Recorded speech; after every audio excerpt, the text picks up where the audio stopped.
Oi, pessoal.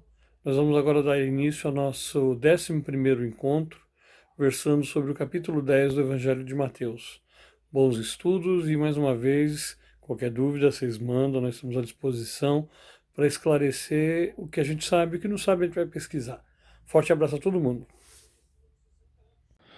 O texto do capítulo 10 do Evangelho de Jesus Cristo, segundo Mateus, inicia-se com a proposta da nova comunidade, não mais gerida pelos romanos, poder político da época, ou pelos doutores da lei, poder religioso da época e da região. Ele nos oferece poder para realizar a obra do Pai, e para isso precisamos aceitar plenamente toda a missão e o compromisso de viver a paz em plenitude. Lembra o encerramento do capítulo 9, quando Jesus pede que sejam mandados trabalhadores para a vinha. Assim ele inicia uma nova comunidade. Essa comunidade eclesial criada por Jesus inicia-se com os apóstolos, chamados por Jesus e sobre os quais ele impôs um poder de cura, da mesma forma que Deus anunciou que o próprio Jesus seria o seu Salvador, conforme é relatado em Mateus 1, 21 a 23. Os apóstolos, que eram 12, a esses líderes que tinham o apoio de vários outros, digamos assim, um nível abaixo, a exemplo da nossa estrutura eclesial atual, onde temos os bispos, os presbíteros, os diáconos e os leigos. Esses membros eram os chamados discípulos, e não têm um número citado ou definido. Para alguns teólogos e estudiosos, os que serviam diretamente a Jesus deviam ficar próximo do número de 500 pessoas. São elencados para dar continuidade ao projeto de Jesus.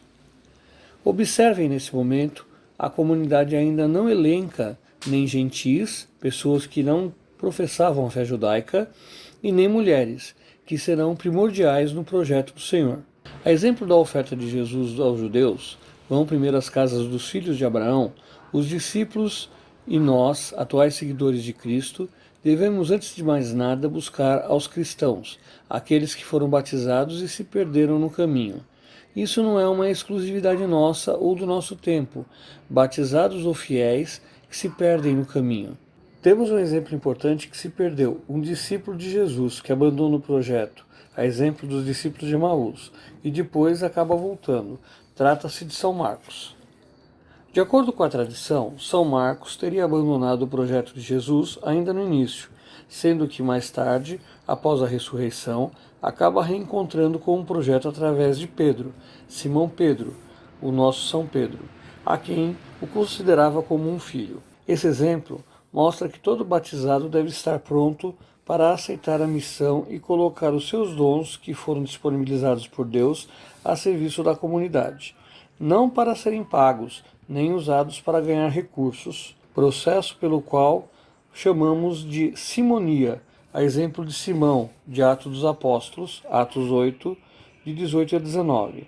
Mas aquele que vive de pregar a boa nova deve ser reconhecido pela comunidade e mantido por ela como ferramenta para o seu desenvolvimento.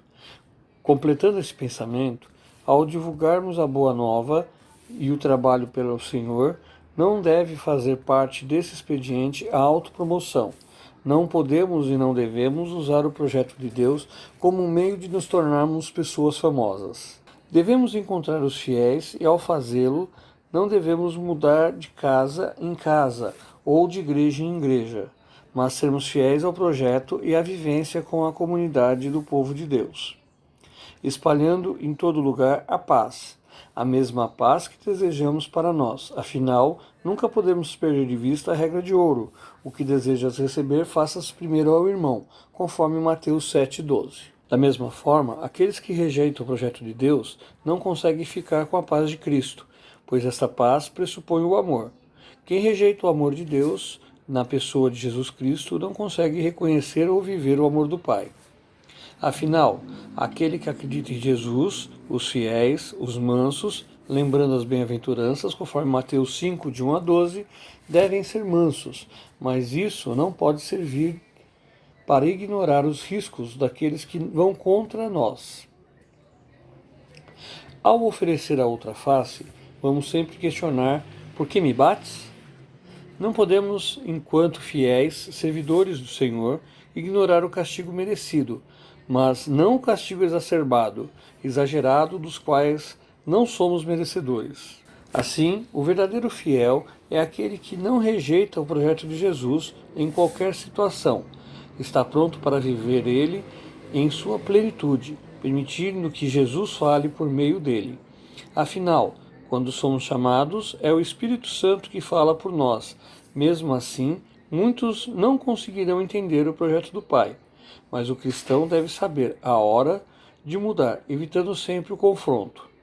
Afinal, Jesus vive conosco no nosso meio e nós não podemos nos julgar superior aos outros, em função do nosso ministério, e em especial pela nossa dedicação ao Mestre ou ao seu Senhor. O confronto na época de Jesus era evidente. E hoje?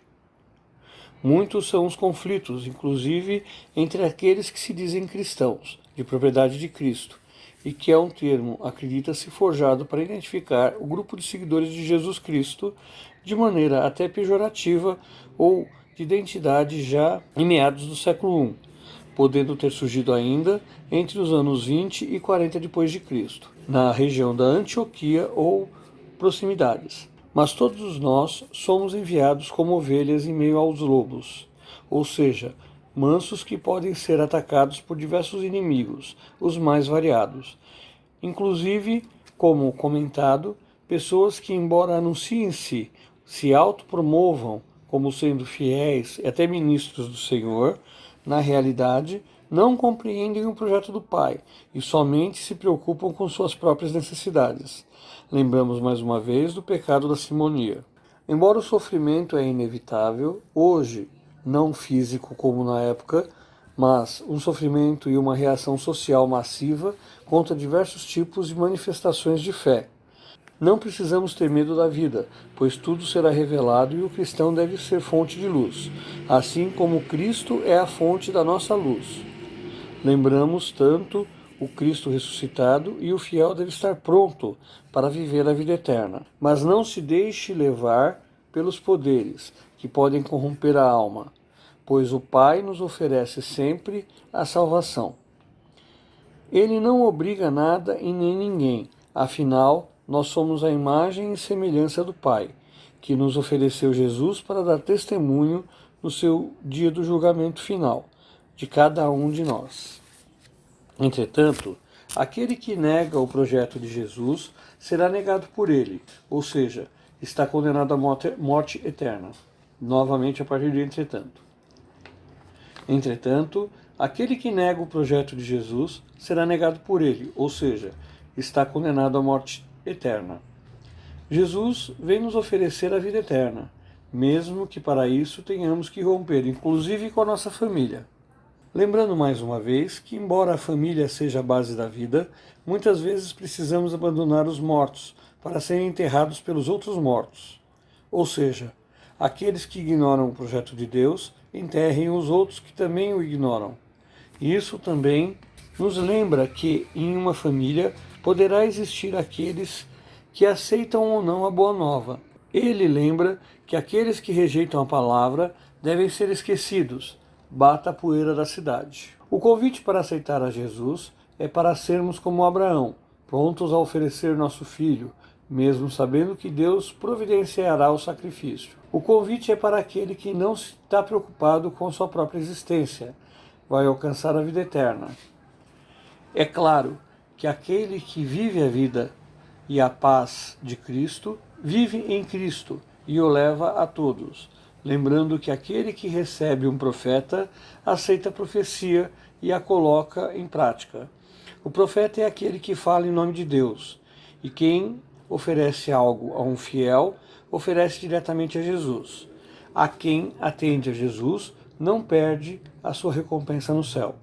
Por outro lado, ainda temos a questão de que, para sermos realmente servos do Senhor, precisamos buscar viver a orientação de Jesus. Lembra, por fim, ainda, que somos imagem e semelhança de Deus, criados à sua imagem, e assim valemos mais do que qualquer outra criatura. Mesmo assim, precisamos ser imagem de Deus na nossa vida também. Fiquem em paz, na paz de Cristo, bom pastor, e até o nosso próximo encontro.